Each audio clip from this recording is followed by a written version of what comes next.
Кыздар, мен силерге мындай планкасы бар. Көйнөктүн алды, халаттын кандай нерсе болсо дагы алдына ушундай планка коюла турган эрежени көрсөтсөм, анан мына стойка жакканы кантип тигет, ушулар боюнча эреже көрсөтүп берем. Анан мынау жең боюнча. Мына жерде жеңдин немеси. Бул жерге да планка коюлган. Ушул кантип тигилет? Ушуларды мен силерге видеодон көрсөтүп берем. Салам кыздар, мен силерге азыр мына жеңди кандай кылып тигет, мына планканы кандай кылып коет, ушуларды көрсөтүп кетсем, мына биягын кантип тигет, ушуну азыр силерге көрсөтүп берем. Анан стойка жакканы кантип тигет, ошолордун баарын азыр мен силерге көрсөтүп берем. Менде ушундай заказ болуп калды эле, ошол заказды тиккенче сразу эле көрсөтүп кетким келди. Мына биз мисалы үчүн жеңге кое турган болсок, мына бул рукава. Жеңдин мына жеринде рассечка берилген жери алды жагы. Анан ошо рассечка берилгенден бул жагы арка жагына туура келет. Мына жырык.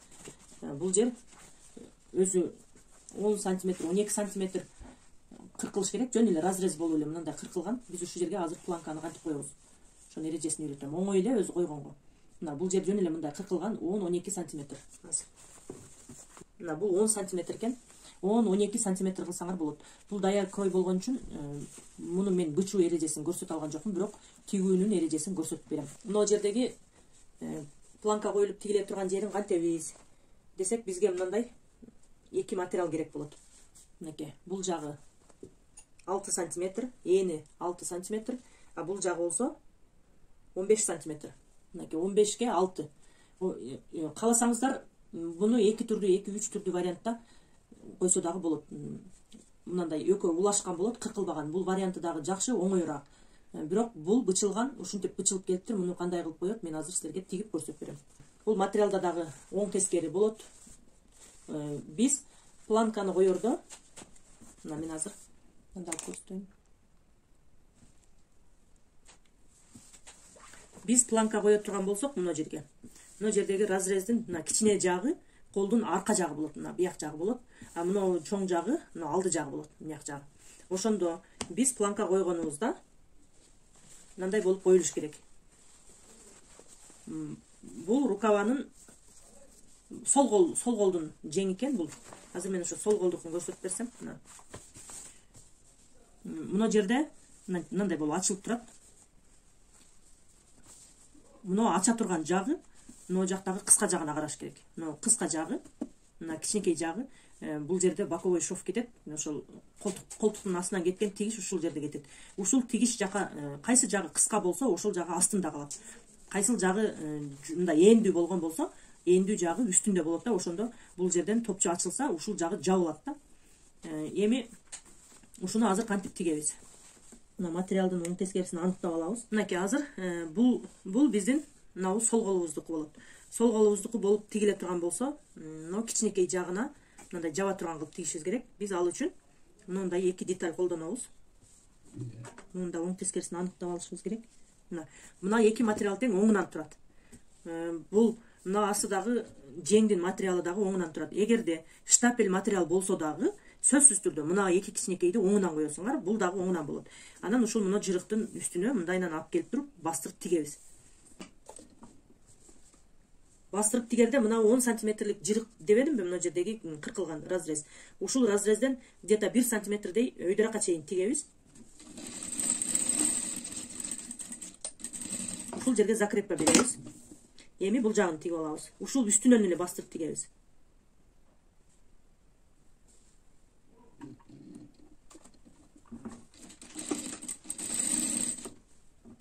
Муну дагы мына жердеги тигишке тең кылып экөөнү теңдештирип тигебиз. Мына тигишти кайерге келтирген болсок, бул жактагы тигишти дагы экөөнү тушма-туш кылып тигип закрепка беребиз дагы. Эми ушул жерден мен баягы дайым көрсөтүп жүргөн мына жердеги 3 бурчтук кылып туруп кырка турган баягы листочка кармандарда көрсөткөнмүн ушул жерди.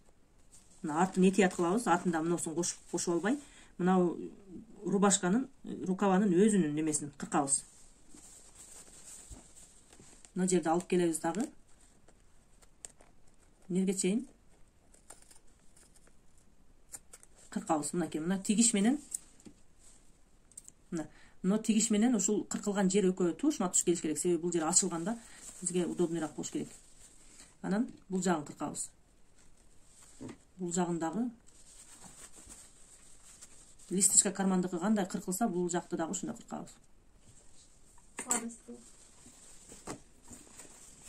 Мынакей кыркып алдык.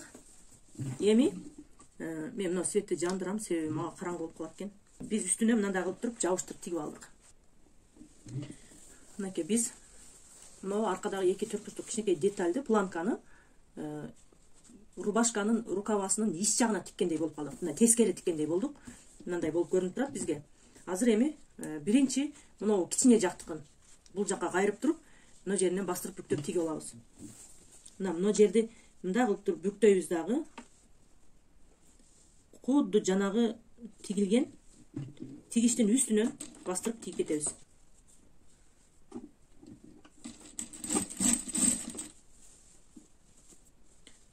Мына биз мына жерди тигип келатканда, мына жердеги топтолгон материалдын баардыгын мынакка ачып турабыз дагы. Мынакей мына жердеги баягы биз кырккан кичинекей учпуштук, мына учпуштук материалды бул жакка ачып турабыз дагы. Мына жердеги бүктөп тигип келаткан тигишти мындай кылып туруп бастырып, ушул кырынан алып өтөбүз.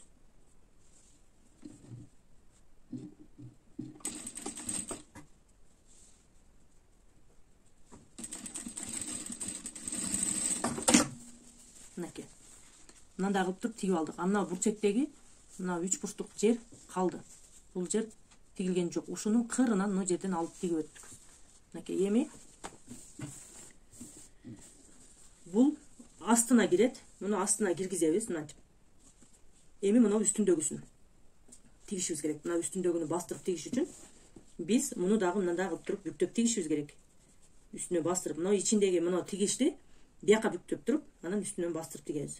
Биринчи мына бул жакка каратабыз, мына кыска жагына каратабыз. Мына бул жак кыска жак.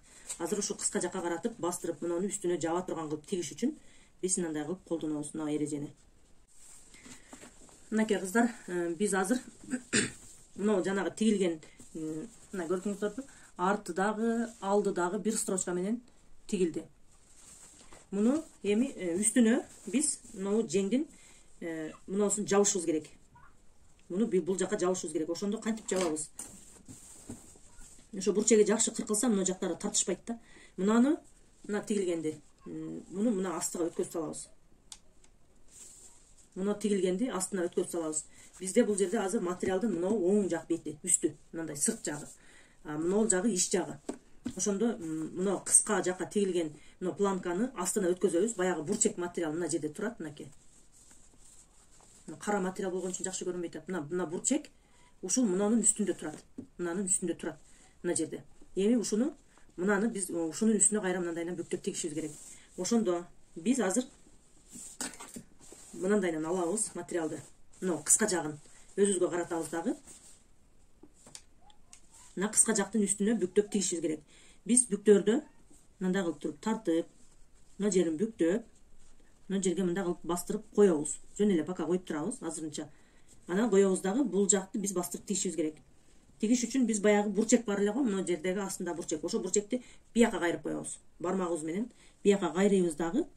Мына жерде ошо бурчектин кыркылган жери бар. Ошо кыркылган жерден бияка карап туруп тигебиз. Ошо тигерде мынакей жакшы кылдаттык менен көңүл коюп, ушу жерди тигерде мына ичиндеги бурчекти мен өйдө жакка бүктөп алам мындай кылып туруп. Себеби эки мына материалды мындай ачканда ушул жерден бурчек материал мына жерден көрүнүп калбас үчүн бүктөп коебуз. Мына азыр бастырып кармап турам. Материалдарыбызды түздөп алабыз. Бул жакты мындай бырышып калбай турган кылып, жакшынакай кылып түздөп алабыз дагы. Анан ошол расчетун алабыз. Мына жактан канча материал ашып атат. Ушул жактын расчетун алып туруп тигебиз. Азыр астындагы баягы бурчек өйдөгө карап бүктөлүп турат.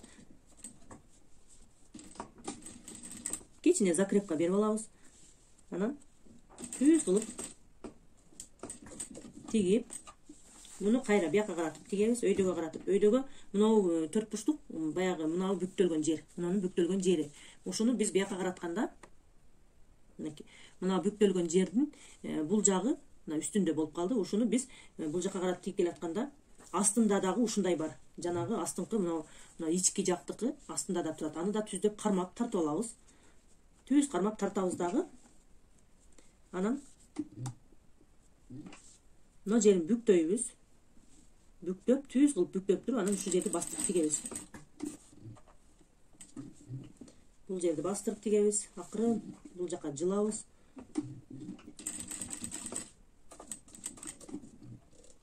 Бул жакты бастырып тигебиз дагы. Мына жерди жакшына кылып бүктөп, анан мына жерде экөөнү бири-бирине мындай беттештирип, ушул жерден строчка беришибиз керек.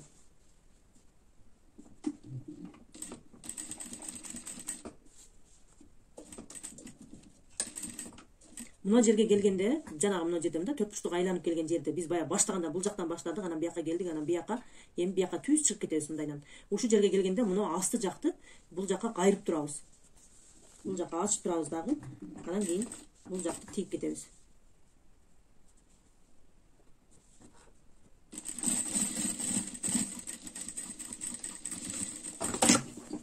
Мына жерде жана бүктөгөн жерибизде бир аз жип бияка тартылып кетет, бурушуп. Анан мына жерде ашып калган материалды, жанагы планкадан бир аз материал ашат, муну кыркып салабыз, бул ичинде кала берет. Мынакей ошентип бизде мына планкабыз тигилип бүттү. Бир аз бурушуп атат. Бул үтүктөгөндө жазылат. Мынакей бизде мындай планка тигилди. Бул жеңдин планкасы. Арт жагы мындай болду. Мындай болду арт жагы. Мына жери мындай болуп тигилди. Баягы бурчек ушул жердин нар жагына бүктөлүп кирип кетти.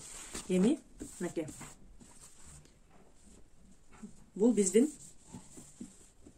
сол колубуздун жеңи. Мен анан бул жагына манжет коюлуп атканда көрсөтүп кетем азыр.